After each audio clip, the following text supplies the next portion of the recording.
The network is for people who identify and allies, and we do need both to be successful. So please consider joining. It's absolutely paramount that we include everyone, no matter how they identify, because when we do, we have opportunities to share experiences and opportunities to grow together and really have an impact not only at work, but in our personal lives. I knew that there were queer people at City of Newcastle, but there wasn't that space for us to share our experiences and meet and talk about what it is to be queer in the workplace. You need to create that space for people to share their experiences and really feel a sense of community at work. It's really good if we can have networks like these, because we're setting an example and it can spread out into the wider community, because hopefully you can all take it home. For some people, coming to work can be a safe place, whereas out there it's not always safe.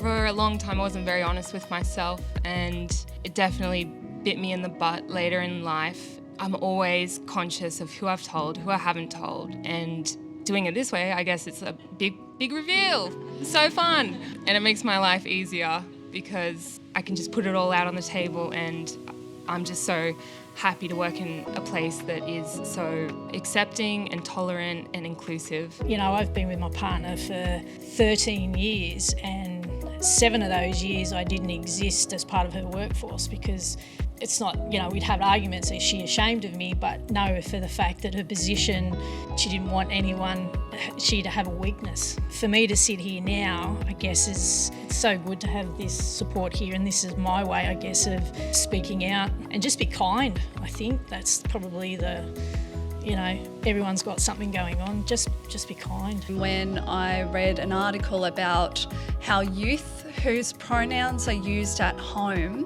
transgender youth specifically and non-binary youth, are half as likely to commit suicide. Pronoun use really matters. The terms and names for the community.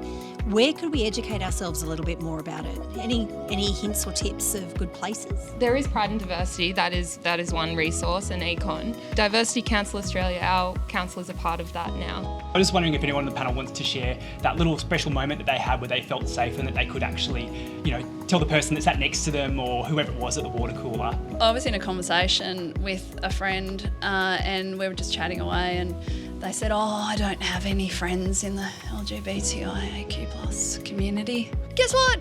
I've got good news. I actually came out in my job interview. That was sort of a litmus test for me, because if that was an issue, I don't want to work here anyway. And I've just said my partner, and I've said who my partner's name is, and so that means I'm comfortable with you, and I'm happy to do that. In chatting with my new colleagues and getting to know them, they've clocked me.